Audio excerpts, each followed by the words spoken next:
नमस्कार दोस्तों, आज के विज्ञान वीडियो लेक्चर में आपका स्वागत है।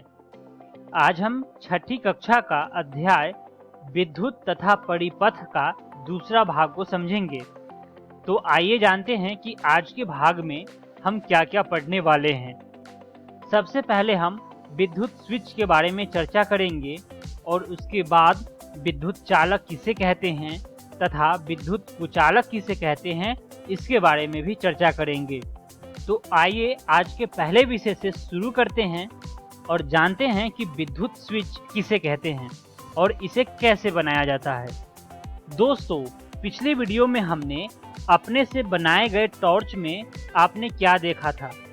बल्ब को जलाने और बुझाने के लिए बल्ब के नोक को सेल के धन टर्मिनल से संपर्क करना एवं संपर्क तोड़ना पड़ता था, जो सुविधाजनक नहीं था। तो इसके लिए आप स्वयं विद्युत स्विच बना सकते हैं। तो आइए हम विद्युत स्विच बनाना सीखते हैं। आप विद्युत स्विच बनाने के लिए आप एक थर्मोकोल का आयताकार टुकड़ा को लीजिए, एक सेफ्टी पिन लीजिए और 2 तार एवं 2 ड्राइंग पिन लीजिए, जैसा कि चित्र में दिखाया गया है। अब क्या करें कि एक थर्मोकोल का आयताकार टुकड़ा 5 × 10 सेंटीमीटर का लीजिए। उसके बाद सेफ्टी पिन के गोल छिद्र में ड्राइंग पिन लगाकर थर्मोकोल के सीट में चित्रानुसार दबा दीजिए, ताकि सेफ्टी पिन आसानी से इधर उधर घूम सके। अब सेफ्टी पिन के पहुंच की दूरी पर दूसरा ड्राइंग पिन दबा दीजिए। ध्यान रहे सेफ्टी पिन को घुमाने पर दूसरे ड्राइंग पिन के संपर्क हो जाए। अब दोनों ड्राइंग पिन से एक एक तार जोड़ दीजिए।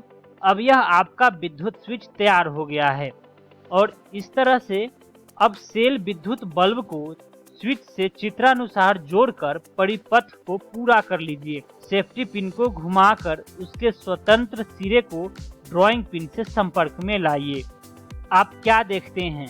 अब सेफ्टी पिन को ड्राइंग पिन से हटाइए। क्या बल्ब अभी भी जल रहा है?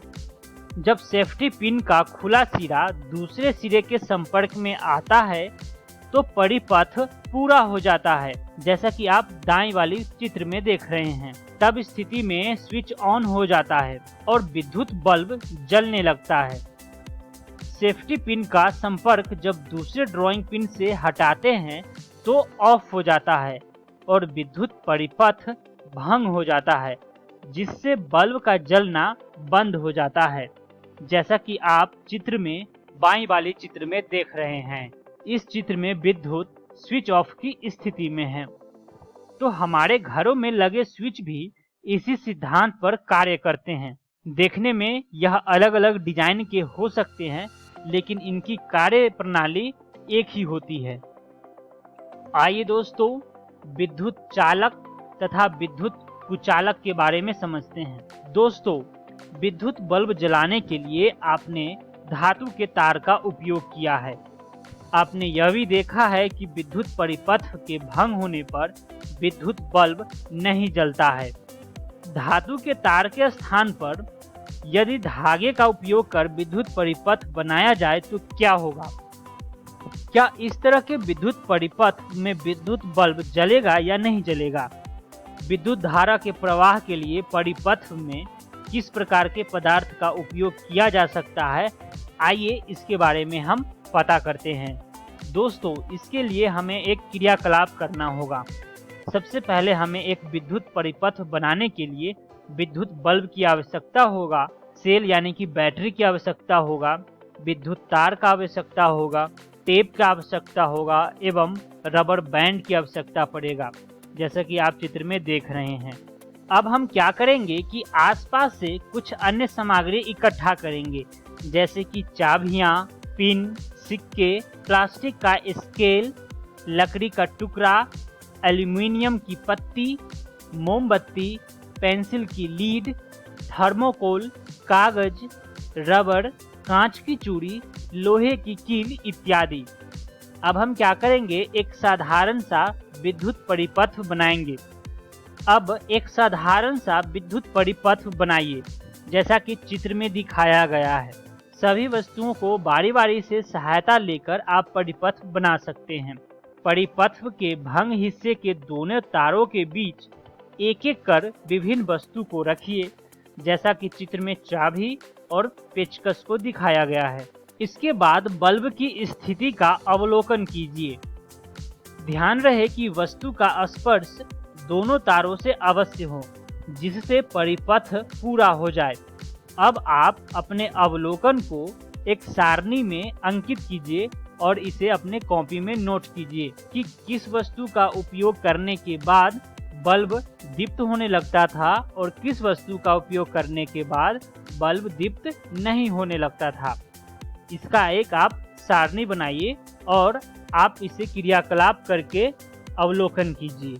तो इस प्रकार दोस्तों हमने देखा कि कुछ वस्तु हैं जो अपने अंदर से विद्युत धारा को प्रवाहित होने देते थे, जिसके कारण बल्ब दीप्त होने लगती थी, और कुछ वैसे पदार्थ थे, वस्तु थे, जिसके अंदर से विद्युत धारा प्रवाहित नहीं होती थी, जिसके कारण विद्युत परिपथ भंग हो जाते थे और बल्ब दीप्त नहीं होती थी, यानी कि बल्ब नहीं जलते थे।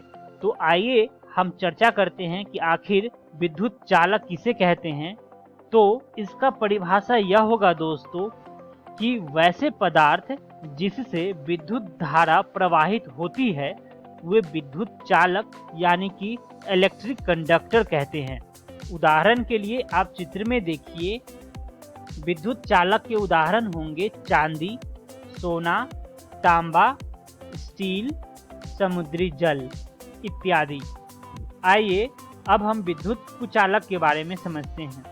इसका परिभाषा यह होगा कि वैसे पदार्थ जो अपने अंदर से विद्युत धारा प्रवाहित नहीं होने देते हैं उन्हें हम विद्युत रोधी यानी कि इलेक्ट्रिक इंसुलेटर्स या विद्युत के कुचालक कहते हैं। इनका उदाहरण होगा रबर, ग्लास, तेल, हीरा, सूखा लकड़ी इत्यादि।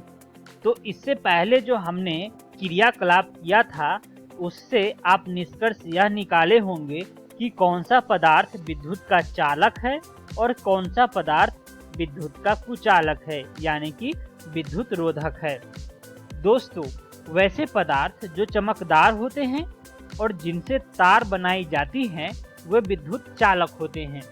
उदाहरण के लिए तांबा, लोहा, एल्यूमीनियम, इनका प्रयोग करके तार बनाए जाते हैं। ये सभी धातुएं विद्युत चालक होती है।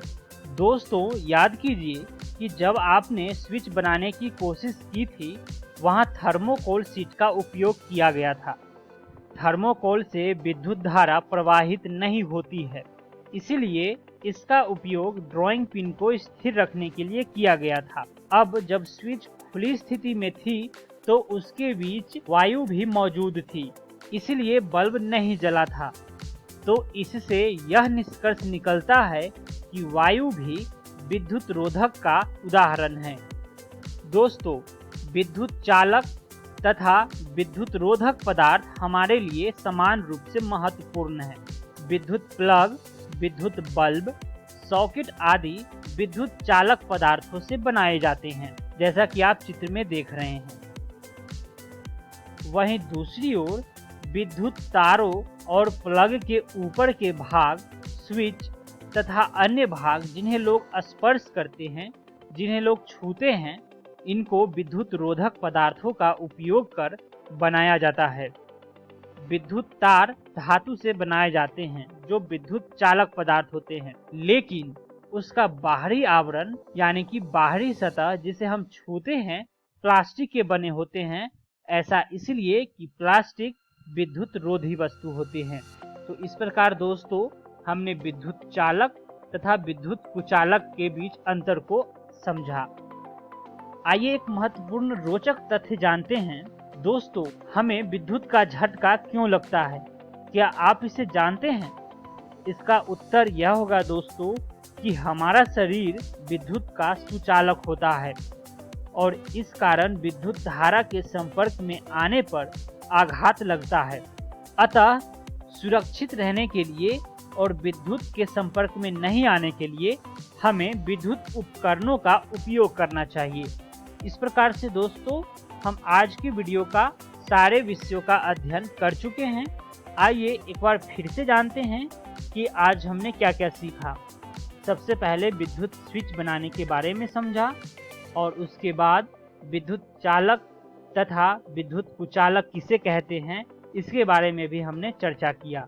इस अध्याय को विस्तार पूर्वक पढ़ने के लिए आप JCERT की विज्ञान पुस्तक छठी कक्षा का अध्याय विद्युत तथा परिपथ से पढ़ सकते हैं।